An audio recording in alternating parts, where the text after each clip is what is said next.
तो इसलिए 2 लिए हैं। अगर बड़ी डबल रोटी की हों तो आप 1.5 लें। इसको हम चॉपर में बिल्कुल बारीक कर लेंगे।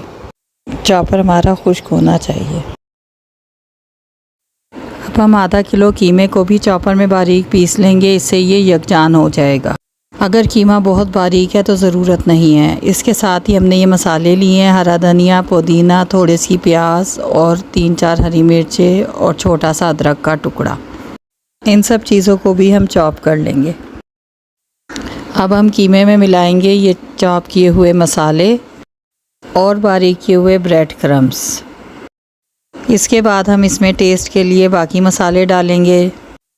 1 चमची ज़ीरा हमने तवे पे अच्छी तरह भून लिया है। इसको हम हाथ से अच्छी तरह क्रश करके डालेंगे।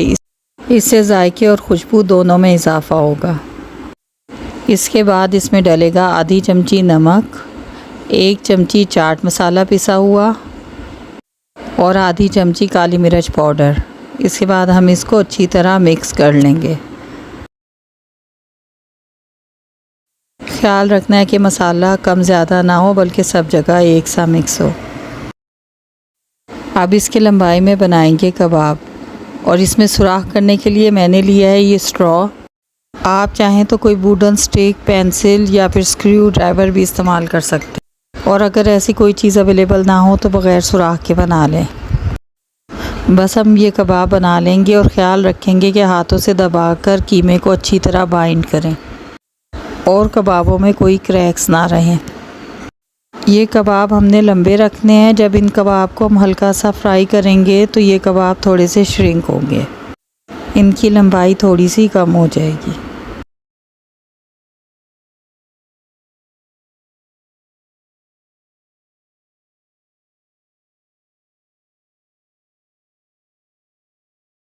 ये हमारे आधा किलो कीमे से तकरीबन 14 हांडी कबाब तैयार हो गए हैं। अब हम एक तवे को 1 टेबलस्पून ऑयल से चिकना करेंगे और उस पर ये कबाब फ्राई करेंगे। जब एक साइड से लाइट ब्राउन हो जाएं तो इनकी साइड पलट दें।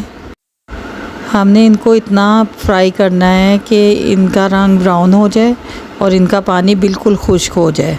आप देखें कि ना तो ये टूट रहे हैं और ना ही चिपक रहे हैं। अगर हमने दावत के लिए बनाने हैं तो हम 1 दिन पहले भी बनाकर रख सकते हैं। 1 से 2 दिन ये फ्रिज में बिल्कुल ख़राब नहीं होंगे क्योंकि इनका पानी खुश्क हो चुका है और हम अगले दिन मसाला बनाकर उसमें डाल सकते हैं। ये देखिए मैंने सारे फ्राई कर लिए हैं। अब हम ग्रेवी तैयार करते हैं। इसके लिए सबसे पहले हमने कढ़ाई में 3/4 कप ऑयल ले लिया है। इसमें हम 3 दरमियानी प्याज़ें स्लाइस करके डालेंगे और हल्की आंच पर फ्राई करेंगे। इसको फ्राई करते हुए 3 मिनट हो गए हैं। अब हम इनमें डालेंगे 6 हरी मिर्चें, 5 लहसुन के जवे और 1 छोटा टुकड़ा अदरक का। हरी मिर्च तेज़ होनी चाहिए क्योंकि इसमें लाल मिर्च नहीं डलेगी। बस अब हमने तकरीबन इसको 3 से 4 मिनट और फ्राई करना है, इस तरह के प्याज का कलर चेंज ना हो। प्याज का कलर चेंज होने से पहले हम चूल्हा बंद कर देंगे और फिर ठंडा होने पर प्याज और हरी मिर्च, लहसुन, अदरक निकाल कर अच्छा सा पीस लेंगे। अब ऑयल को लो मीडियम फ्लेम पर गरम करेंगे और इसमें पिसा हुआ प्याज का मिक्सचर डालेंगे। इसको हमने अच्छी तरह भूनना है। इसमें तकरीबन 3 से 4 मिनट लगेंगे।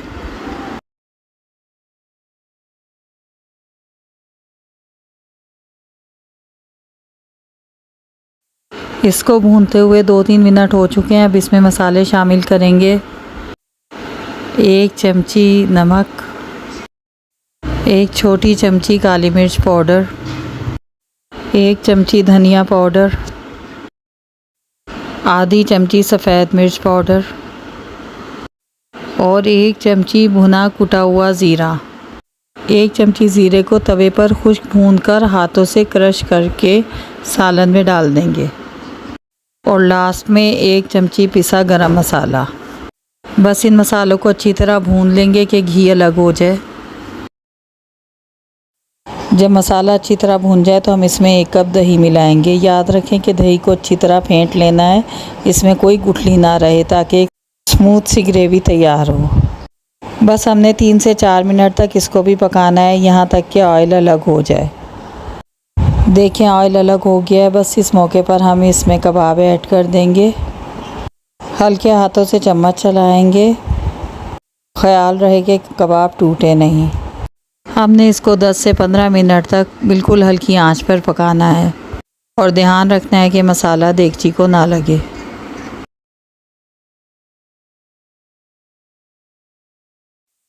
ये देखें घी ऊपर आ गया है, कबाब और मसाला अच्छी तरह भुन चुका है। बस अब लास्ट में हम इसमें आधा कप फ्रेश क्रीम शामिल कर देंगे। ये ऑप्शनल है, अगर नहीं है तब भी हमारा मसाला बहुत अच्छा तैयार है, और अगर अवेलेबल है तो ज़रूर शामिल करें। 1-2 दिन के दूध की मलाई भी फेंट कर इस्तेमाल की जा सकती है। 2 मिनट के लिए इसे अच्छा सा मिक्स करेंगे और 2 मिनट के बाद चूल्हा बंद करके हरा धनिया ऊपर से डाल लेंगे। ये हमारे मुनफरिद टेस्ट के साथ मज़ेदार से वाइट